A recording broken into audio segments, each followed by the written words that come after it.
इस एक आयुर्वेद में आपका अपना स्वागत करता हूं। तो दोस्तों, मैं आपके लिए एक ऐसी औषधीय पेड़ लेके आया हूं जिसके उपयोग से आपके पास बुढ़ापा नहीं आ सकता। इसके प्रयोग से आप सदा जवान रह सकते हैं। तो दोस्तों, आज हम आपको बताने वाले हैं आंवला के फ़ायदे कि आंवला का वृक्ष कैसा होता है, इसके फल कैसे होते हैं और इसका उपयोग हम किस किन बीमारियों में कर सकते हैं। तो आंवला के बारे में जानने से पहले मैं आपसे निवेदन करता हूं कि इस वीडियो को आप अंत तक ज़रूर देखें, क्योंकि आज की वीडियो बहुत ही यूज़फुल होने वाली है आपके लिए। तो आंवले के बारे में हम जानते हैं। आंवला ज़्यादातर आपने दोस्तों बाज़ार में बिकते हुए देखा होगा। आंवले का मुरब्बा, आंवले का चूरन या आंवले की सब्ज़ी बहुत ही बना के खाई जाती है, मगर आंवले का एक उपयोग आयुर्वेद में विशेष स्थान रखता है। आंवले का उपयोग आयुर्वेद में रसायन के रूप में ज़्यादा किया जाता है, इसलिए इसे अमृत फल या धात की फल के रूप में भी जाना जाता है।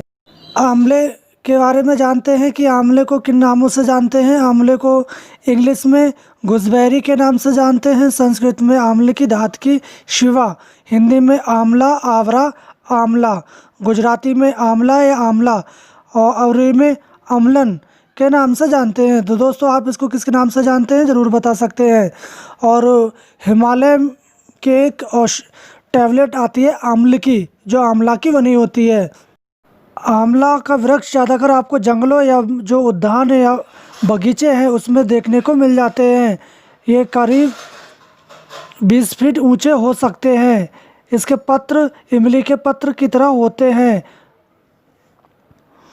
और इसके तना टेढ़े मेढ़े और ऊपर की जो छाल है वो खुरदरी या उतरती हुई दिखाई देती है। इसके फल गोल होते हैं और फल के अंदर के बीज में करीब 6 धारियाँ बनी होती हैं। ये फूल फरवरी से मई महीने में स्टार्ट होते हैं और फल अक्टूबर से अप्रैल तक मिल जाते हैं। अब हम आंवला के गुणधर्म की बात करते हैं। आंवला त्रिदोषक होता है। वीर्य को गाढ़ा करना, आयु की वृद्धि बढ़ाना, दृष्टि को तेज करना, ये त्रिदोषक है। हृदय को बल देने वाला और गर्भ को स्थापन करने वाला होता है।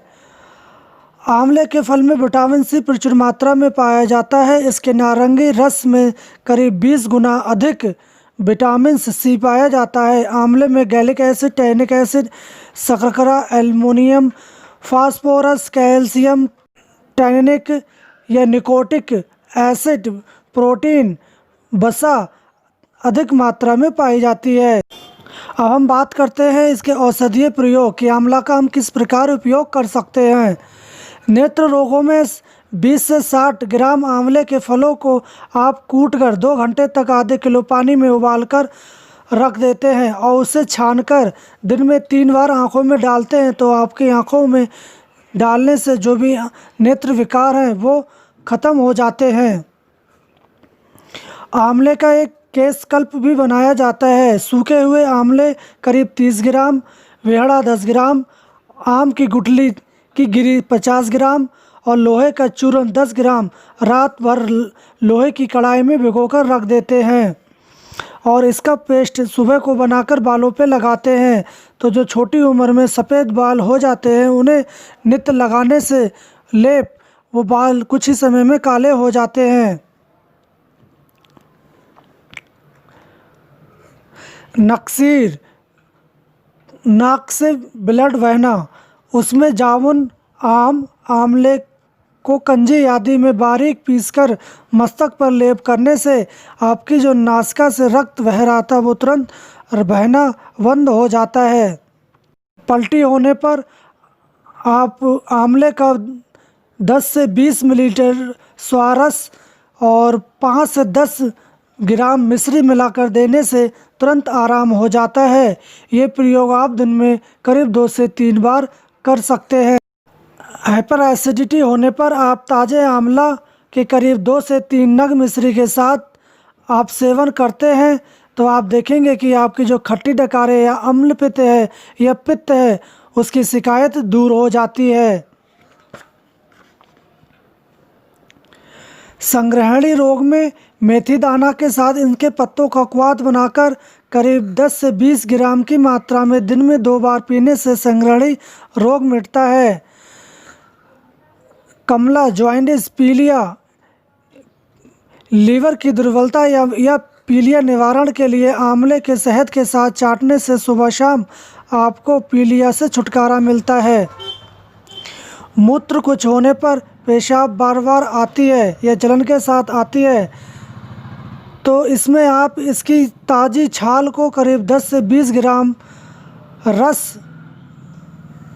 में 2 ग्राम हल्दी और 10 ग्राम शहद मिलाकर सुबह शाम पीने से आपकी मूत्र कुछ मिट जाती है। आयुर्वेद में एक त्रिफला चूर्ण बनाया जाता है जो कब्ज़ को तोड़ने के लिए काफ़ी कारगर औषधि है। इसमें 3 फल होते हैं, रेड़, वरेड़ और आंवला। आप इसका करीब 3 से 6 ग्राम का सेवन रात को सोते टाइम गुनगुने पानी के साथ लेते हैं तो आपका जो कब्ज़ है वो ठीक हो जाती है। रक्त अतिसार में अधिक रक्त होने पर आप आंवले के 10 से 20 ग्राम रस में 10 ग्राम शहद और 5 ग्राम घी मिलाकर पीने से ऊपर से आप बकरी का दूध करीब 100 ग्राम पी लेते हैं दिन में 3 बार तो आपका रक्त अतिसार रुक जाता है। कि पेशाब में अगर रक्त आता है या मूत्र अतिसार कहते हैं तो आप पके हुए केले को 1 और आंवले का रस 10 ग्राम और शहद 4 ग्राम और दूध 250 ग्राम इनको एकत्रित करके सेवन करने से आपके जो सोम रोग या मूत्र अतिसार है उसमें तुरंत फ़ायदा हो जाता है। जिन माताओं बहनों को रक्त प्रदर या श्वेत प्रदर की समस्या है तो आप उसमें आंवले का रस करीब 20 ग्राम की मात्रा में 1 ग्राम जीरे का चूर्ण मिलाकर दिन में 2 बार सेवन करते हैं तो आप देखेंगे कि रक्त प्रदर या श्वेत प्रदर में तुरंत लाभ हो जाता है।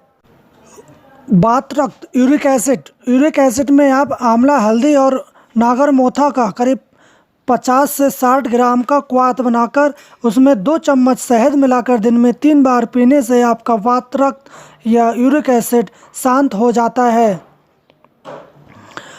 गठिया रोग होने पर आप 20 ग्राम सूखे हुए आंवले और 20 ग्राम गुड़ को करीब 500 ग्राम पानी में उबालकर 250 ग्राम पानी रहने पर आप मलकर उसे छान लेते हैं और सुबह शाम पीते हैं तो आपके गठिया में बहुत ही लाभ होता है।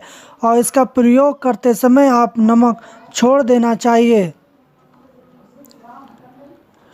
कुष्ठ रोग होने पर आप आंवला और नीम के पत्ते संभाग महीन पीसकर चूर्ण बना लें और 2 से 6 ग्राम की मात्रा में आप इसको सुबह काल में शहद के साथ चाटते हैं तो आपकी भयंकर गलित कुष्ठ रोग भी शीघ्र लाभ होता है। खुजली होने पर आंवले की गुठली को जलाकर भस्म कर लें। इसमें नारियल का तेल मिलाकर गीली या सूखी खुजली पर आप लगाते हैं तो देखेंगे उसमें तुरंत लाभ हो जाता है। इसके दूध को आप दुखते हुए फोड़े पे लगाते हैं तो देखेंगे आपका फोड़ा तुरंत ही बैठ जाता है। चाकू आदि से कोई स्थान कट जाए तो विशेष रक्तस्राव होता है तो तत्काल आंवले का ताज़ा रस निकालकर लगा देने से लाभ हो जाता है। लंबी आयु के लिए आप केवल आंवला चूर्ण को ही रात को के समय घी या शहद अथवा पानी के साथ सेवन करने से आपकी नेत्र दृष्टि या इंद्रियों को बल मिलता है, जठर अग्नि तीव्र होती है और यौवन प्राप्त होता है।